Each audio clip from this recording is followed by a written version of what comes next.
thank you so much for those of you who made it through a long and fun day of learning and being with our environmental community. I am so excited. I know that I had teachers. There was always one teacher in particular that spoke to me, that empowered me, that made me feel like I was valuable and unique, and I could pursue my dreams. And that's just a unique experience. So when I was reading about Anthony, I know I was excited. So I also want to give a shout out to our sponsor, and I'm going to pass it off to Dixon now to do and introduce. We thank you so much for supporting us and enabling us to put on this conference in such unique conditions, such as the pandemic. So thank you for your generosity. Thank you for your community, everybody. And yes, please, Dixon, go ahead and take it away. Thank you so much. Well, thank you so much. I've got a couple of remarks I want to make before passing you on to Anthony. Um, First of all, I would say you're certainly welcome. Youth Learning as Citizen Environmental Scientists, the organization that I am president of, is very pleased to sponsor this conference. Um, One of the reasons is because I view environmental educators as really a key to the future.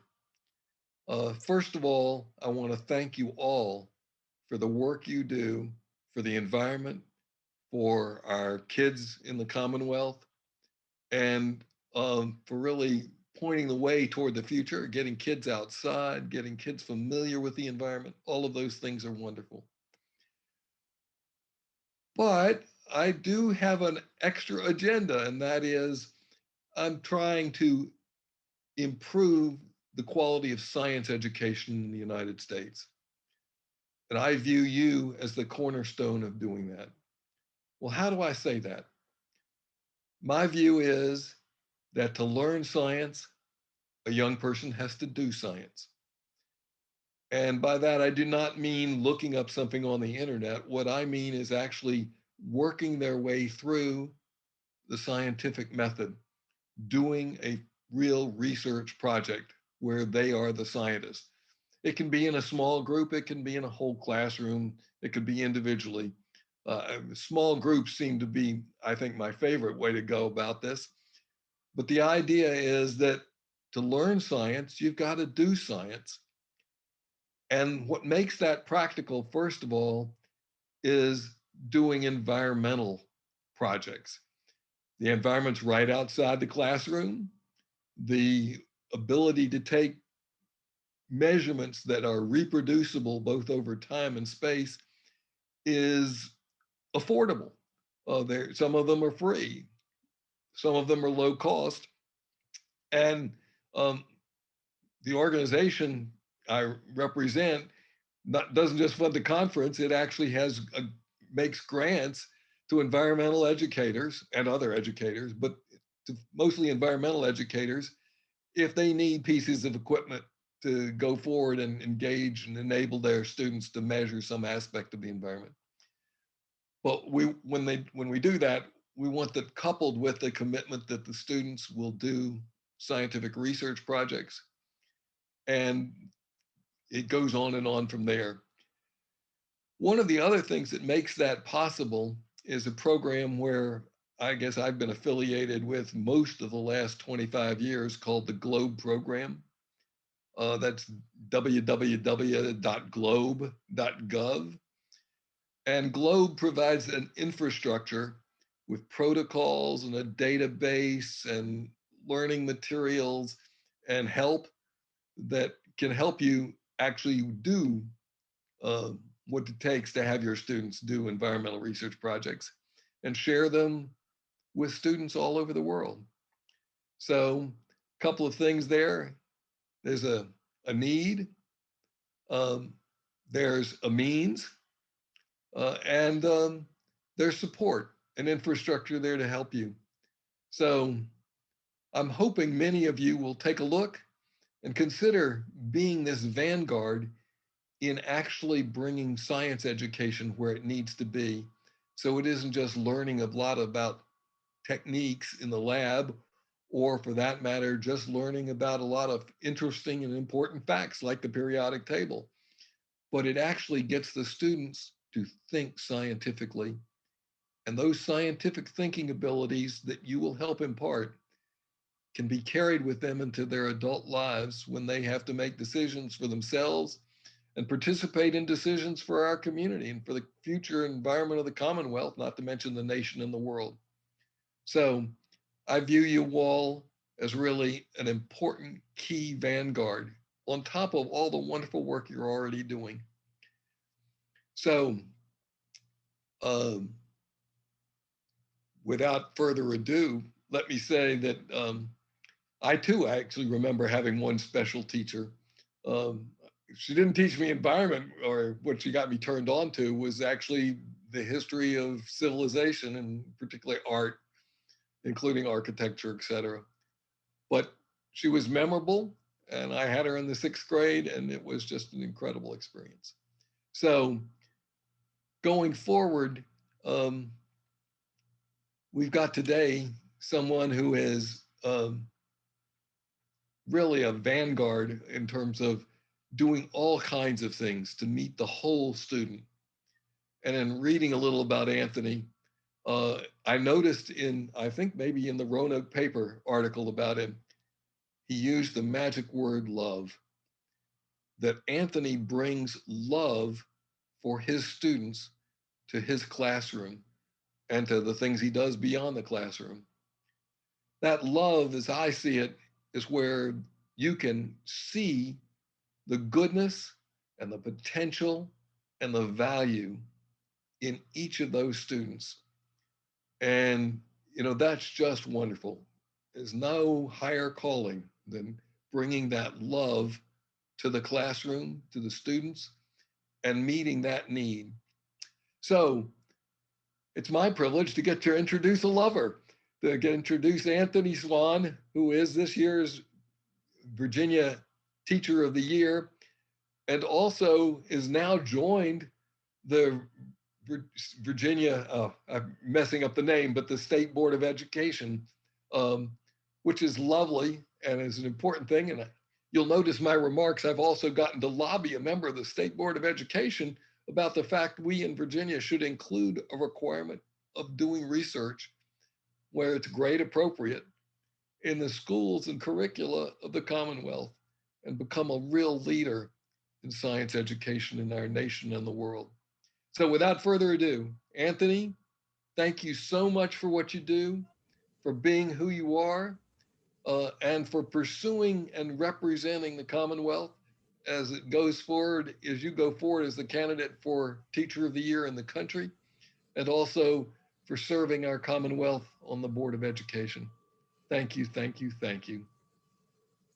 Thank you so much, Mr. Butler. Good afternoon, everyone. It is a privilege and an honor to be able to be with you guys today. As Mr. Butler stated, I am the 2021 Virginia Teacher of the Year. I'm also the 2021 Region 6 Virginia Teacher of the Year, and the newly appointed member to the State Board of Education, Ralph Northam. So, first of all, let me just say that I'm honored to be among such educators, whether it's in the traditional classroom or the non-traditional classroom. You all do such amazing work with our students across the state in order to teach them about our planet and the sciences that help to spark the curiosity of our students. I like to say thank you for exposing our students to education outside of the traditional classroom. So many times the teachers within the regular classroom setting can be so stuck in our ways until we fail to realize that one of the biggest learning environments is the earth itself. Environmental education has the ability to allow students to explore their surroundings in an in-depth manner. Sometimes curiosity has a way of causing people and students to get caught up into the wrong things, right? However, for students to become more curious about learning how the earth can be used is one of the greatest rewards as a teacher. I remember a few years ago when I was teaching at a school in North Carolina. I was teaching fourth grade then. And at this particular school, the principal had implemented a Super Science Friday. And with Super Science Friday, what we had to do is every single week, every single Friday, we had to have a science experiment for the children to participate with. So as I stated, the teachers were responsible and the science experiments had to go along with the curriculum. So I remember one particular week of my students going outside to plant a garden.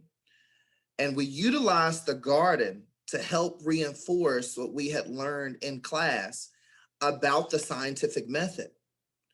So when I was teaching the scientific method in the classroom, I went through the traditional steps of number one, make an observation. Number two, ask a question. Number three, form a hypothesis, which because it was instilled in us over the years, an hypothesis is an educated guess. Number four, make a prediction based on your hypothesis. Number five, test the predictions. Number six, what's your conclusion? Was your hypothesis right? Did you prove your hypothesis right or wrong? And so having my students to memorize this method was all right. But memorization sometimes isn't always effective. Students need that hands-on experience in order to help something stick within them.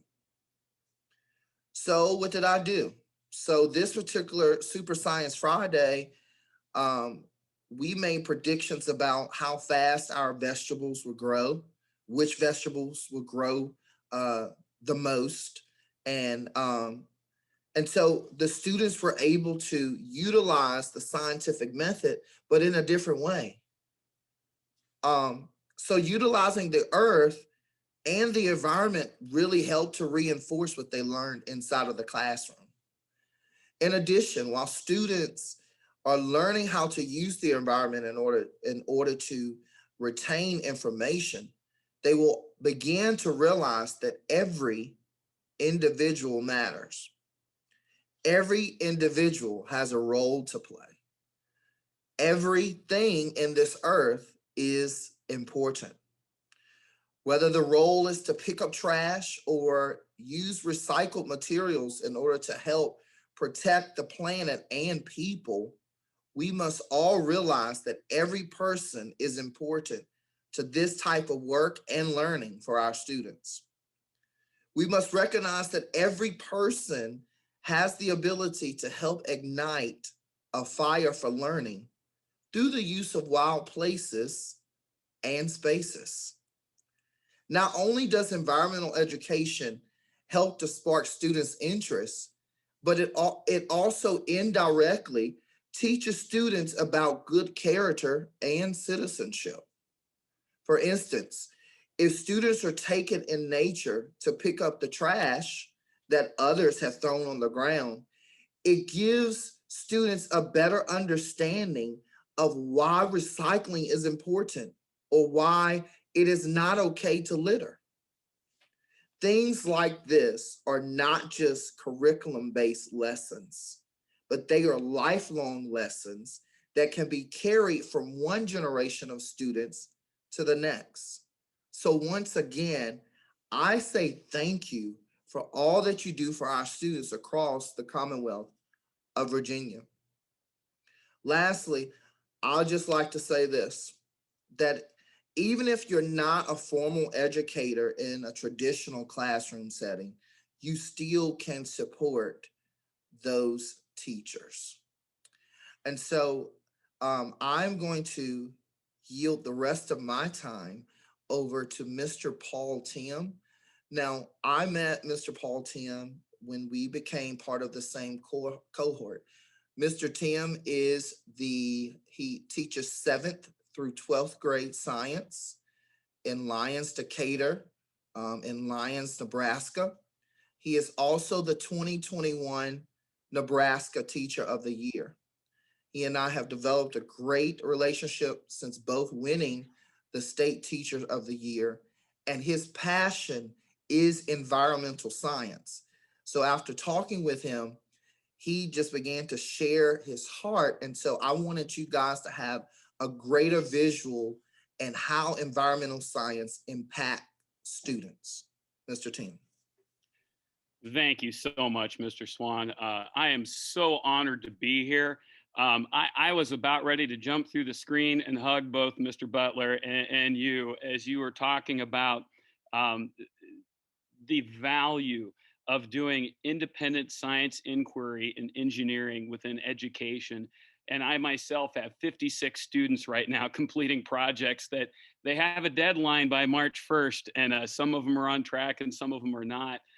But just to see the fire and the excitement as they are taking ownership of their education through their own inquiries, through topics that they've picked, through problems they've addressed. And so as I come to share here today, just hearing your comments, Mr. Butler, as well as your comments, Anthony, I know I'm in great company.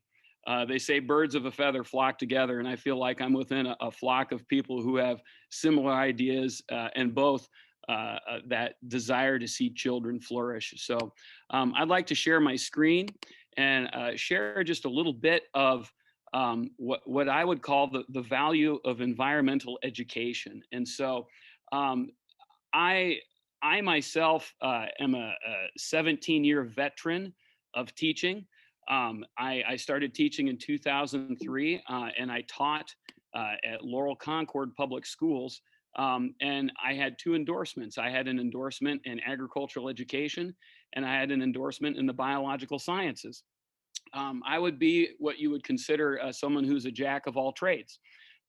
After starting my teaching career, I went to begin my master's degree, and I did it in entomology with a focus on honeybees, creating a mentoring and curricular program that people who kept bees could use to mentor students in small-scale honeybee ventures, entrepreneurial ventures. In addition to that, while I was doing that beginning teaching thing, I was exposed to an older mentor science teacher in the school who had a thing for birds. I myself had never spent much time focusing on birds, but lo and behold, he drugged me into it, somewhat kicking and screaming, and the habit and the obsession developed over the process of about 2 years. And now I'm known as the birds and the bees guy. Someday I will write my memoirs, and the title of the memoirs will be My Obsession with the Birds and the Bees, Reflections of a Middle School Science Teacher. So ought to be a good seller. But with that said, I would like to speak directly to you out there, those of you that are mentors, that are educators. You may be volunteers running programs. You may be in charge of a museum. But I want you to think about your daily investment that on a regular basis you invest into children. One of the things that I do, and one of the things I've done for about the past 4 years, I got stacks of 50-cent pieces sitting on my sock drawer. And every day I reach for a new 50-cent piece. And every day when I'm getting ready for bed, I take that 50-cent piece that I've been carrying around in my pocket and I put it in a popcorn tin.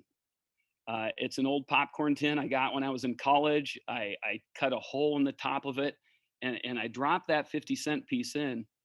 And that 50-cent piece to me represents what was the investment today that I invested into children. Because I have no doubt all of you have those days when you come home and you feel like $1 million. Those kids got my best. It was fantastic. It was outstanding. There's other days you come back and you feel like you need to take out a loan.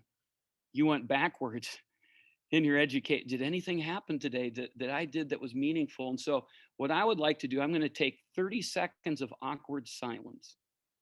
And I would like you to think of three things on a regular basis. It may not be every day, but definitely within a week's time. What are three things that you do that you would consider an investment into children when it comes to the things that you mentor and teach?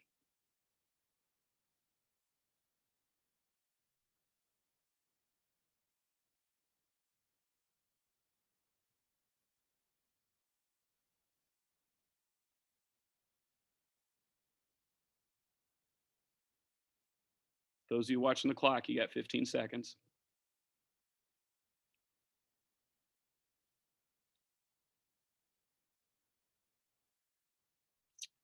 Okay, so now that you have that in mind, some of you that are maybe you've discovered your minds aren't quite as sharp as they once were. Hopefully, you wrote those down like me.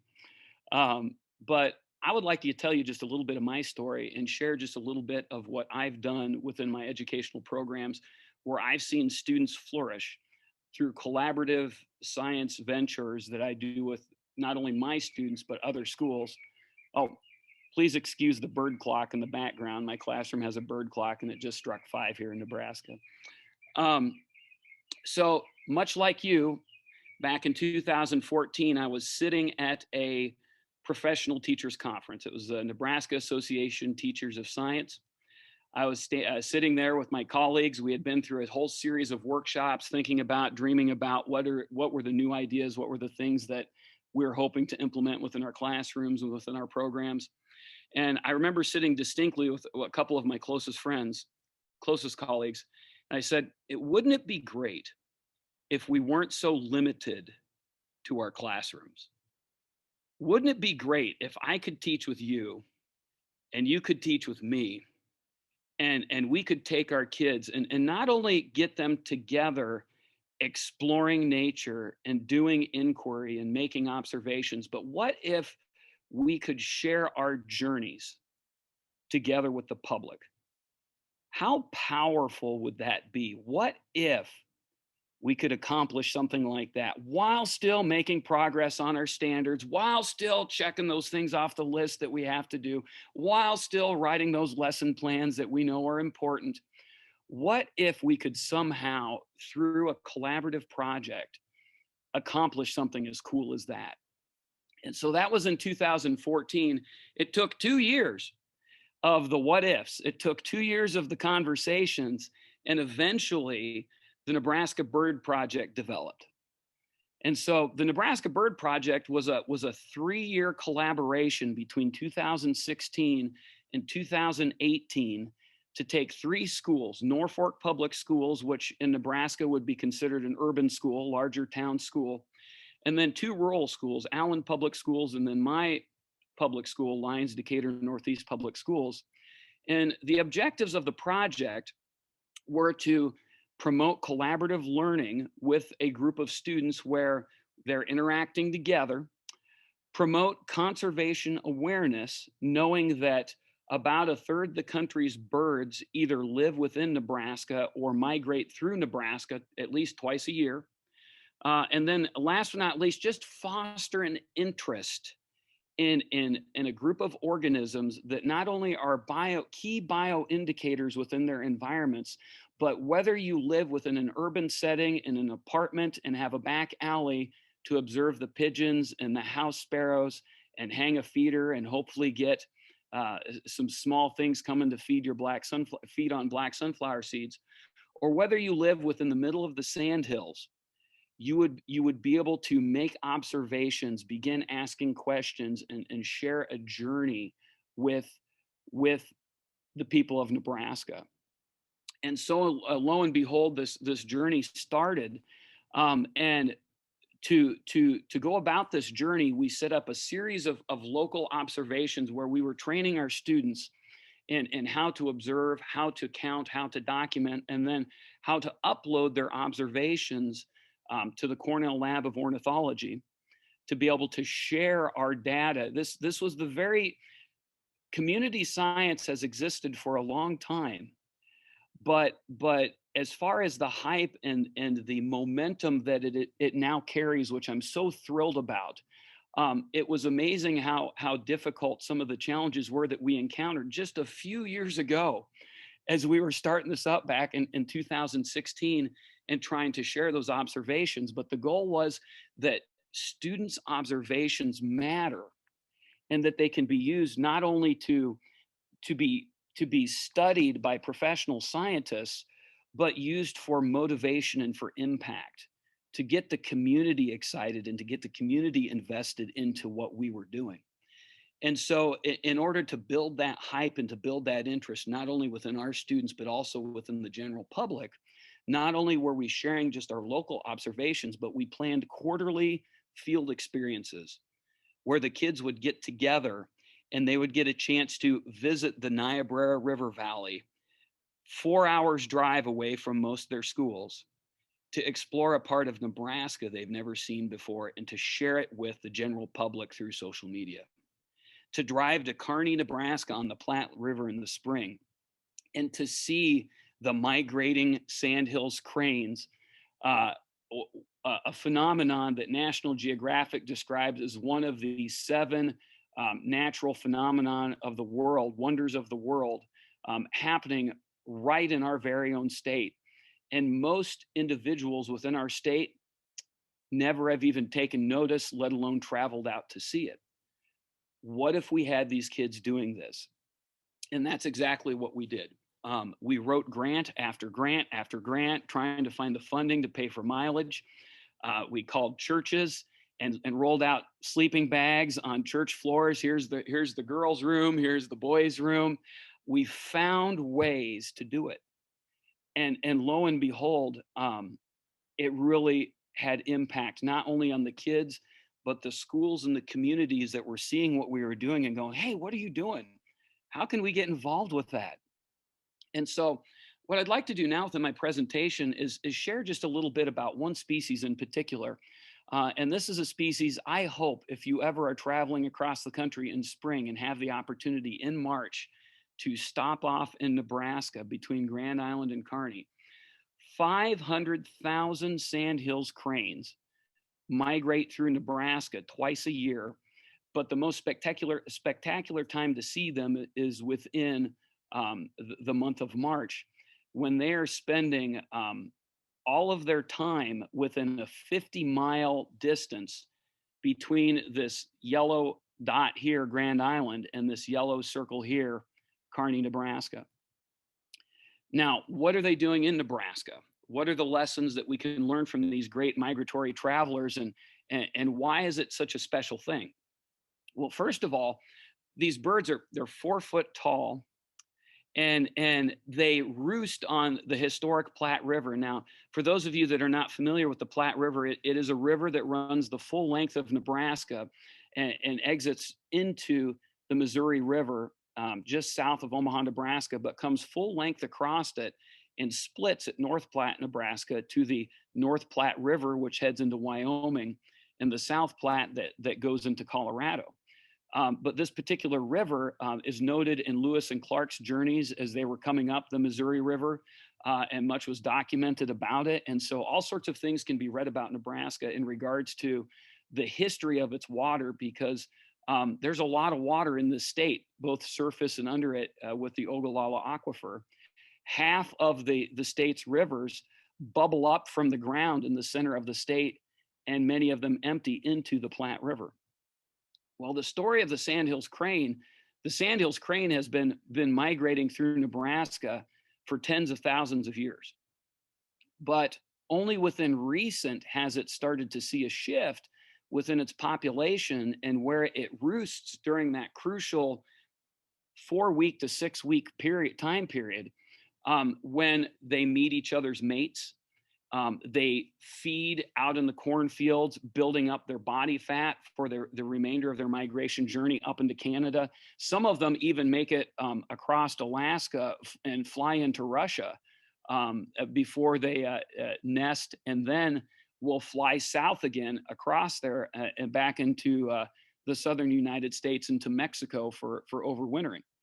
But as we take a look at what has human impact done to the Platte River and done to this amazing historic bird, that as we consider where is the future of the Sandhills crane and how does that impact us and how are we impacting it?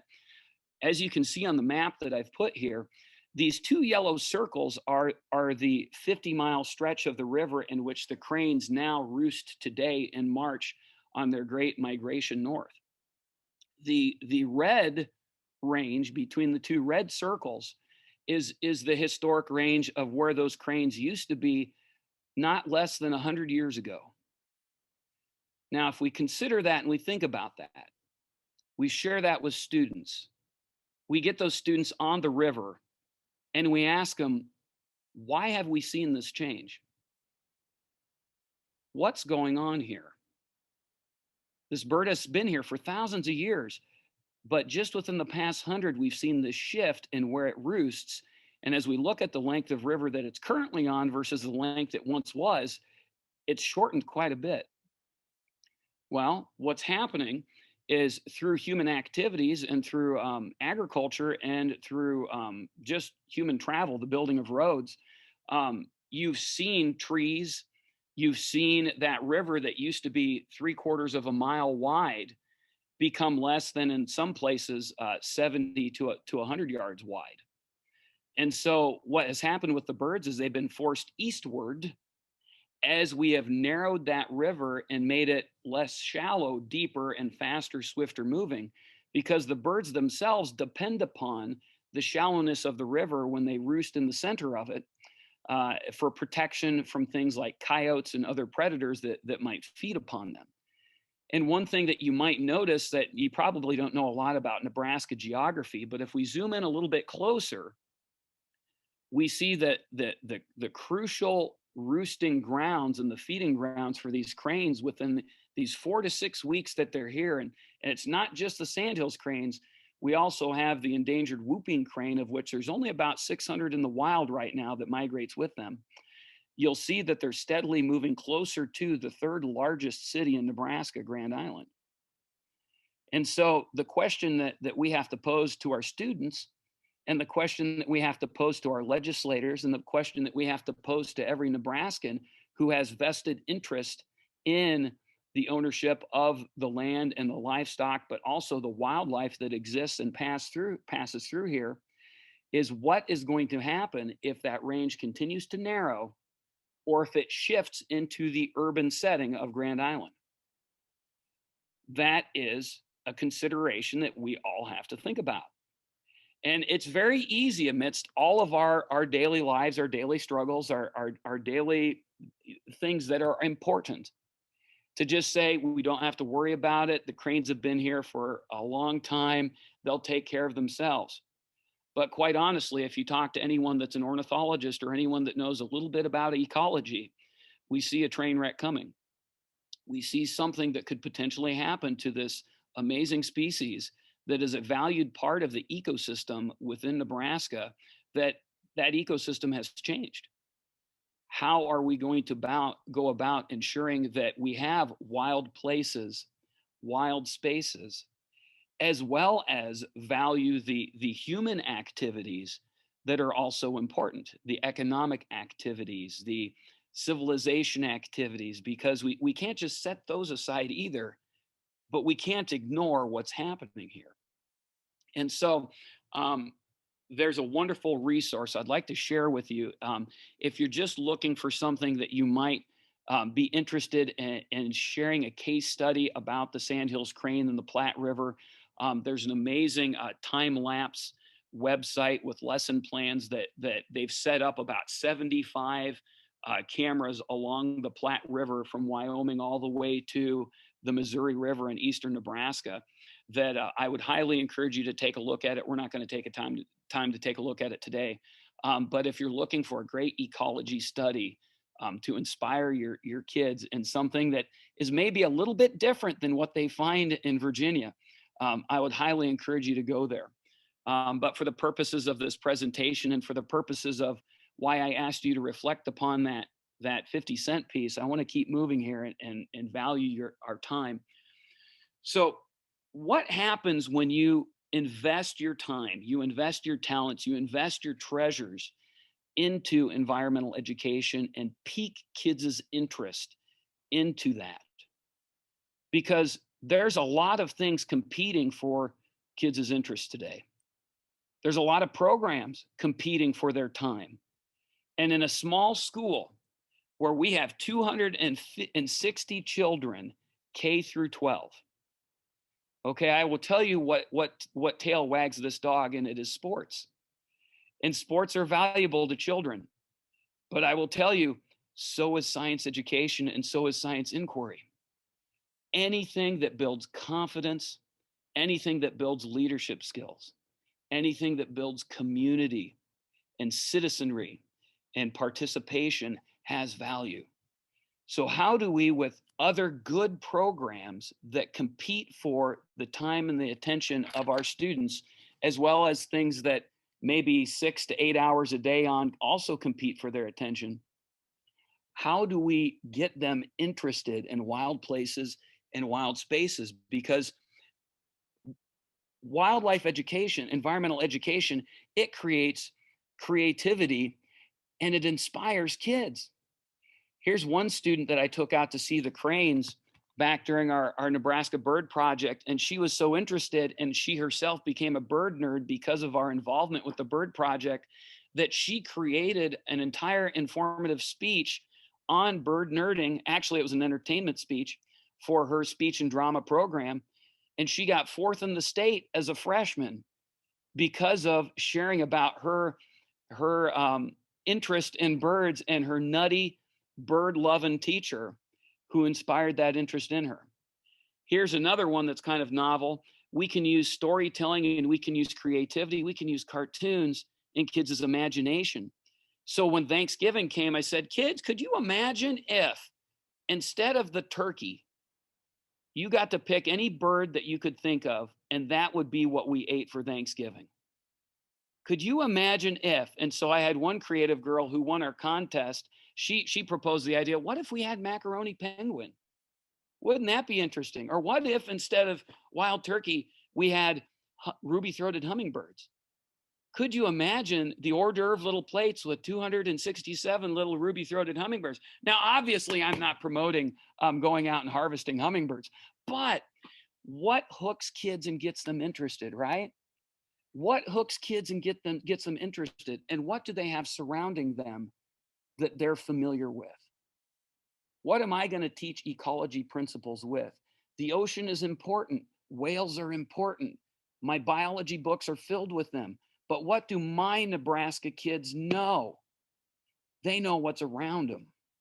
So let's start with what's around us. Let's get them asking questions through inquiry. Let's use creativity and ingenuity and things like poetry and the fine arts, and let's inspire them. Because environmental education trains civic responsibility and curiosity. You get those kids out doing an all-day Audubon bird count. You have them submitting data, and you have them sitting down with people that are also in their retirement years, but also interested in collecting this data. And they discover that, hey, being around these people, they got something to share with me. And all of a sudden you're inspiring a population of people that our society continues to separate. Kids are too busy, can't hang out with their elders, don't have time for family to sit around the table. We got to go. Well, what if we do collective projects together, and then we share that data that scientists can use for drawing conclusions and studying things that are valuable, like the sandhills crane? Environmental education trains up inquiry and problem solving. And so I want to point out the young lady here on the left. Her name is Sam. She went with on that crane watch. She was a 7th grader. Today, she's a junior. On the right there, she's one of 10 students from Nebraska and 180 students from across the country that were inducted as a fellow to the American Junior Academies of Science this year for her research on microplastics and developing engineering a method for using photospectrometry in a situation where you can't afford high-tech tools, how could we, through citizen science and engineering principles, use a simple concept of light and its absorbance passing through a water sample to tell the difference between, do I have polypropylene, polyethylene, all these plastics that we've been using for the past 100 years in our environment, floating through our streams. She wanted to engineer and develop a method for how you could tell the difference between those 8 different polymers, and then how could we quantify them? And that's all because she floated down a river on a kayak, taking water samples and collecting water data with her nutty teacher and 2 other students after she'd been on a bird watch. And I wish I had the time to tell you about the research that she's planning for next year. But I tell you what, that young lady, she's going to have a full ride to any university she wants to attend. And I love our other programs at our school. But I will tell you, rural Lyons, Nebraska, that is a Title I school, 53% free and reduced lunch. We have not had many kids leave from this school on athletic scholarships going to Division I schools. I will tell you, Sam was going to have a lot of opportunities where she's heading. And I'm so thrilled for her because she's on fire for this topic, right? So as we think about what can we do with environmental education to have impact, and what are those things? What are those 1, 2, 3 things that you're daily doing in the midst of the challenge of COVID? And we've discovered our programs were stuck in virtual and isolation, and man, the museum programs that we usually have and the family days coming in, how can we reach out to them? How can we plan programs outside with kids still exploring while they're receiving remote learning from home? Okay. What can we do to expand their vision of what the environment is and how it is valuable? And how can we view it through a series of different lenses and perspectives so that that kid is not only focusing on the environment, but they're becoming a citizen that has the ability to see the perspectives of someone that lives in a completely different part of the world, but because that part of the world has ecology, because that part of the world has birds, because that part of the world is also dealing with plastics problems, I can come to the table and I can seek understanding, knowledge, and wisdom of their situation, and we can seek to solve these problems together, regionally, globally. Though we may have different cultures and view things through different lenses, though we may have different religions that we value, through that language of love. I love what Dixon and what Anthony shared there, right? We can learn to have positive impact. And it all starts with a simple question of something that a kid is curious about in their own environment.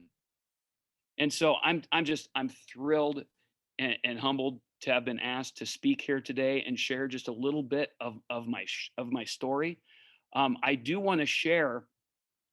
This is Anthony asked me here because he knows this.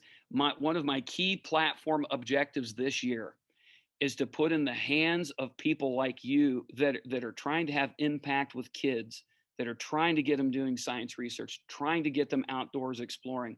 I want to get resources in your hands. I want to get ideas in your heads, because really that's where quality education starts. It doesn't necessarily start with money. It starts with quality people, quality ideas. Quality people and quality ideas. The money follows. The money will follow. Now, some good advocacy and having some friends that understand that value and good places does help. But I want to share with you, I do have a website that after this is done, because I don't want to take any more of your time. I think I've gotten about to the limit as I look at my clock right now. But on my website, if you go to that QR code or that link that I shared with you down here, that short bit.ly address, or up on the screen there's a QR code. You could take a screenshot of that. It will take you to my website. On my website, underneath platform objectives, you can read a little bit more about the platform objectives I'm addressing, both with birds and pollinators. I'm also addressing childhood trauma. And I do believe getting kids outside, getting kids exploring nature. There are healing aspects. I believe that when anyone has experienced trauma, I believe as human beings, we're made to be in connection with nature. It's just a firm part of my beliefs as a Christian and as a kid that grew up on a farm, living outside, exploring the outdoors and the things that it did for me. But then if you go a little further into my, if you skip workshops, I haven't quite gotten the workshops developed yet, you'll find a 2-minute video that kind of summarizes my hopes for this upcoming year and some of the bird-related resources that I'm sharing. Because not only am I trying to share curricular ideas, but I'm trying to share stories. I think some of the great naturalists of the turn of the 20th century, Aldo Leopold, Thoreau, Thornton Burgess from East Sandwich, Massachusetts, wrote delightful children's stories. Peter Rabbit and Chatterer the Squirrel. And there's a whole series of bird stories that I'm going to be, I'm working out the legalities of it right now. I've already gotten permission from the Cape Cod Museum of History to be able to record them, but to be able to share stories of wildlife and to share art that will inspire kids.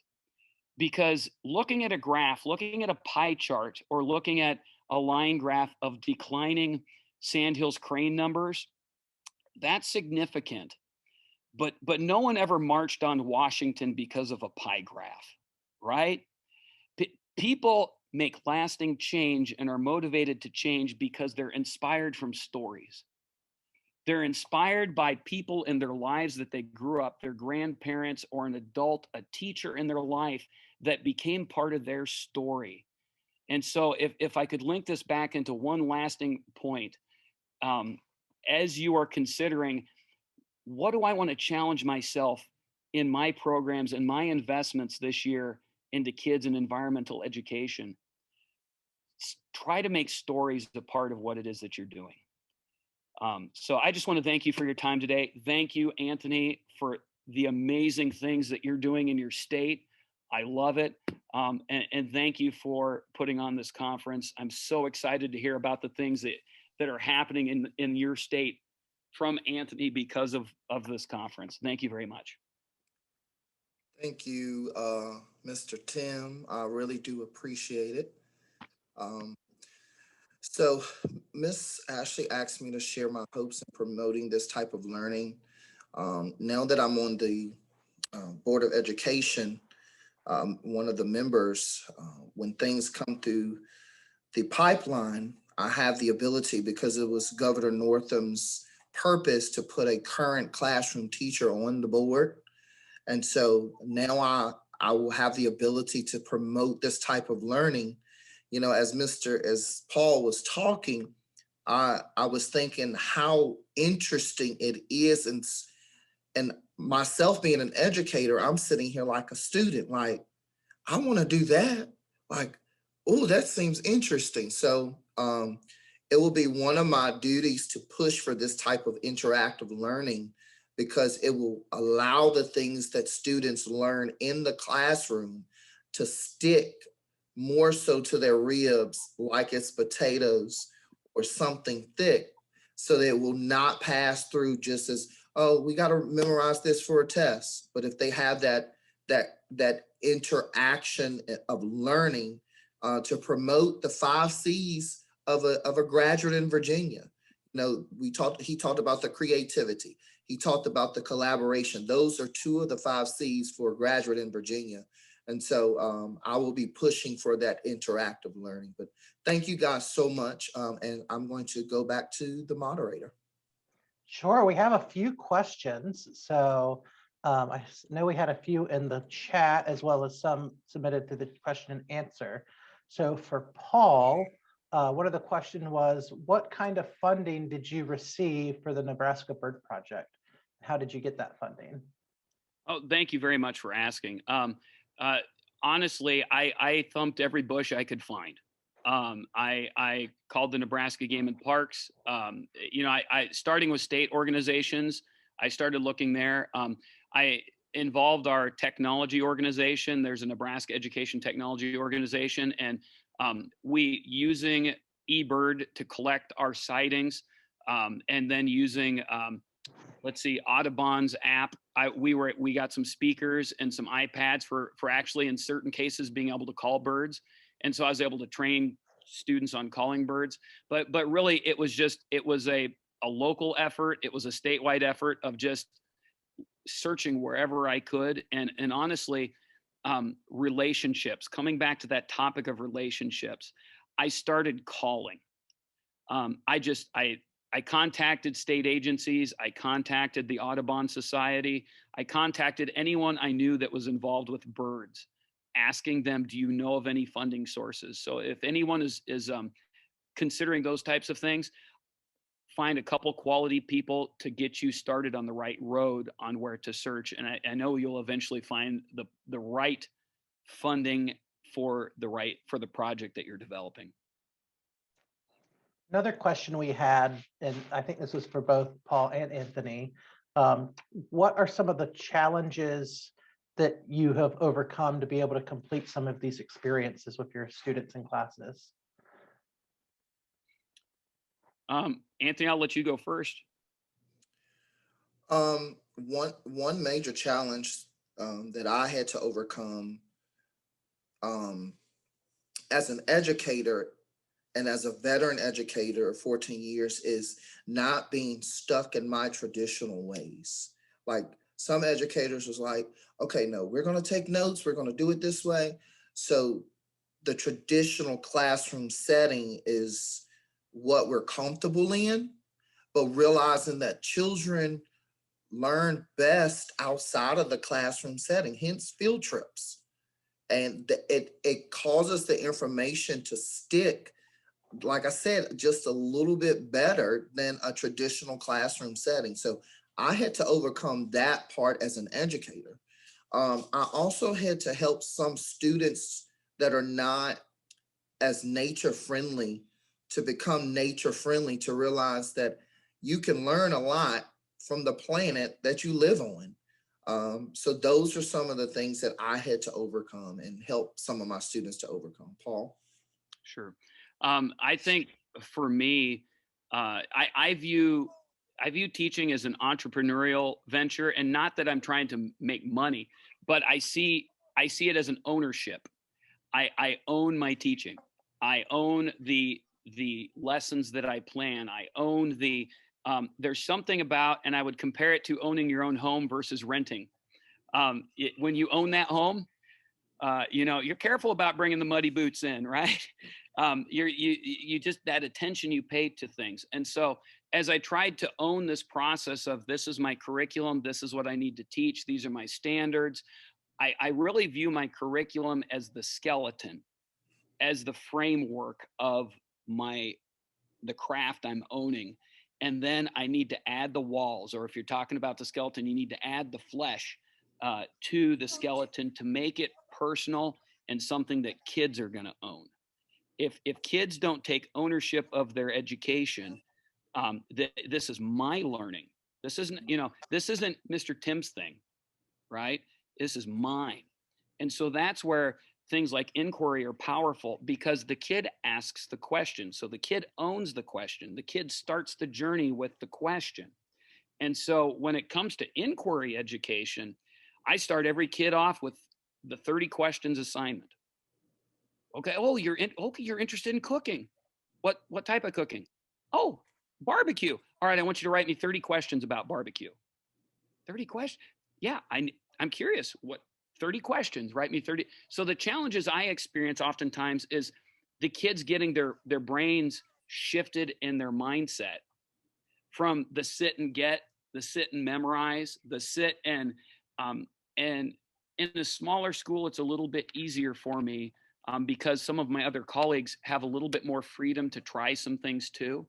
So it's not this forced march maybe with 7 other science teachers, 7 other English teachers all teaching the same thing, that there's a little bit more room for creativity. But there's still that challenge of getting the kid questioning on what they want to own for learning, rather than just waiting for the set and get. Another question that just came in. What are some techniques you've used for students who do not like being outside, getting more comfortable outside? So either Anthony or Paul or both of you. I think you both probably have great answers for your different ecosystems. I'll go ahead and start on that one because I've taken a lot of kids outside. I really am. I try to be sensitive to there is a line, a fine line between kids with legitimate fears or legitimate physical abilities, and then those kids that are just unwilling to try. And so what I try to do is I try to get them started off slowly with something that is simple, right outside on our school grounds.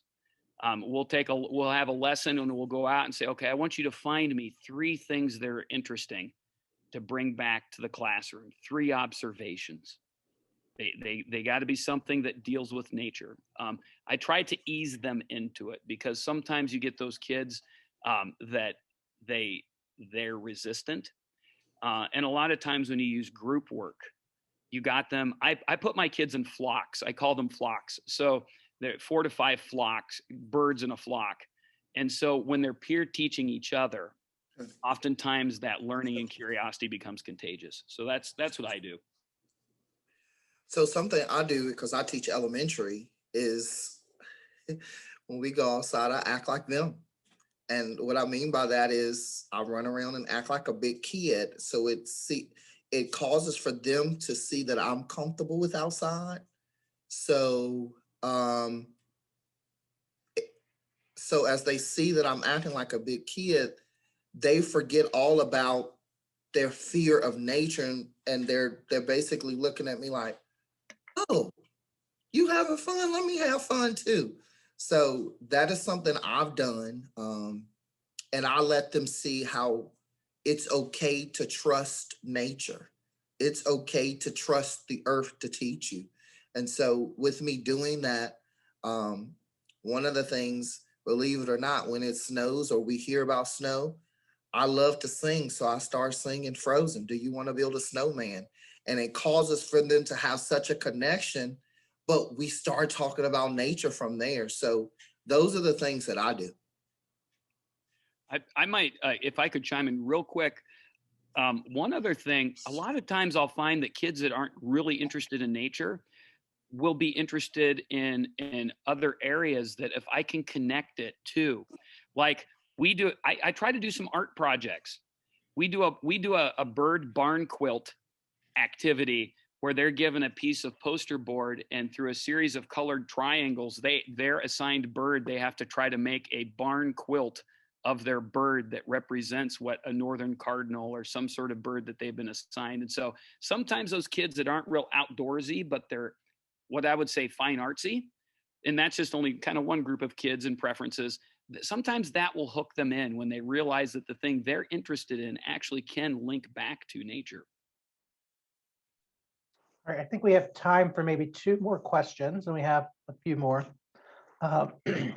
One of them is, can you comment on objective versus subjective evaluation of students in some of the non-traditional settings you present information to them in? That was a really loaded question. I might need to hear that question. Is Yeah. that Q&A? It's in the Q&A tab. So it's the third Mr. one. Dixon has his hand raised. Dixon, go ahead. Well, I remember when I came to the realization, I used to work on Capitol Hill, and in talking about inquiry education, people were talking about, well, how are we going to evaluate it? And I came to realize that it's self-evaluating. You know, the way you evaluate whether a kid's learned about writing is you have them write something and you read it and you look at what they wrote. And if you get kids involved in doing something, answering one of these questions, how they investigate it, that investigation is the assessment. That's how you know whether they learned or not. And you don't need some sort of other test. The test is built in.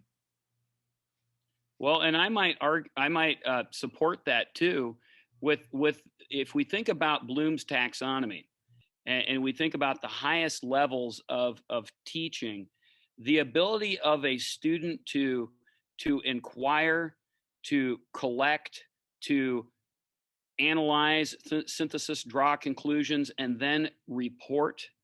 To me, that requires additional effort as an educator, right? Because it's not a multiple choice. But if I think back to kindergarten, show and tell was awesome.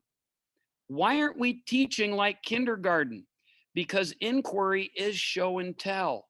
And rather than a kid being nervous about a scripted speech on a topic that he just had to kind of come up with, when they're sharing their research, when they're sharing what they've invested time and sweat equity into, and they've discovered something, even if they were wrong, to me, the value I place on that, and especially since I have a pre-made rubric on how I'm going to grade each one of those, which the kids know, this is what I'm looking for in your writing, this is what I'm looking for in your speech. I feel like that is a objective and I would say justifiable educational experience within the classroom. And just to piggyback off of what he's saying, we in the educational realm have to shift from this traditional assessing of students. We have to shift from this tradition of, okay, you made an A, B, C, or D. No, we have to be able to assess students on what they learn based off of their own learning. Project-based learning is not the traditional summative assessment, but it also shows that they have learned the standards and the things that they needed to learn within that particular grade. If they can produce the work that's in a non-traditional setting, then it's okay that they do it that way. So we in the educational realm have to move from, okay, you pass the paper pencil. No, do something, because there are a lot of students who are great students, but they're horrible test takers. But if they can prove to you that they have learned the materials in a non-traditional way, then let them. All right, and one last, I think, let's go with this one last question. I see Paul's typing the answer to one of the other ones that's remaining. So we're assuming that you probably have a supportive administration at your school for these types of learning. How did you convince them, or were they kind of already welcoming it, or did it take some convincing, and how did you do that? Is that to me or Paul? I think it's to both. It was to Paul, but I think for both of you could probably answer it. Well, I'll go first, Paul, since you're typing. So go for it. I have an awesome administrative team. They're all for the non-traditional. They just want to see, are the children engaged? Did they understand? Did it relate to the standard? And they're all for it. A lot of times when myself and my colleagues that teach science, we will invite our administrative team in, and they will actually have a chance to observe, but it's never docked on our evaluations because we're not teaching the traditional way. So we have a phenomenal administration team who supports the non-traditional way. Paul? With my projects, which I have many, right? I have learned that number one, if you can get some publicity for what it is that you're doing that is positive for your school and your students. So I write newspaper articles nonstop.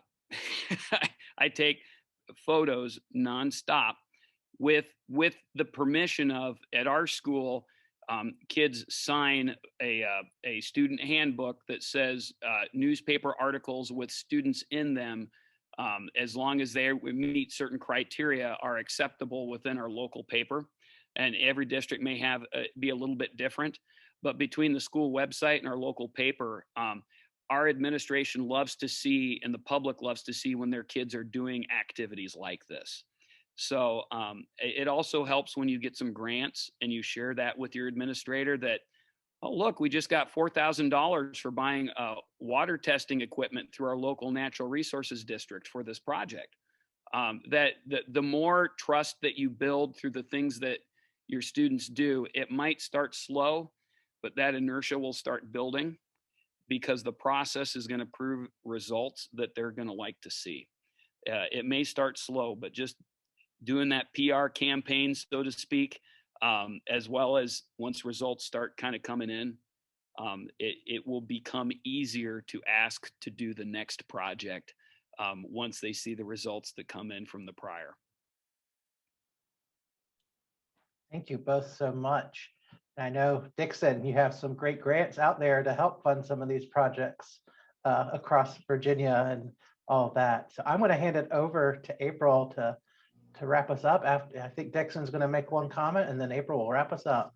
Well, I'm intrigued. I just made a grant to the Game and Parks people in Nebraska for a third BioBlitz trunk of equipment and materials. And this one's for central Nebraska. Outstanding. But they have one in the west and one in the east, and now they've got one in the middle. And you can basically check it out and do a BioBlitz and then check it back in for others to use. We do an annual BioBlitz down at our, one thing I didn't even share was the collaborative water project, 3-year water project I'm doing right now that involves doing an annual BioBlitz within our local park. So I love to hear that. Yep.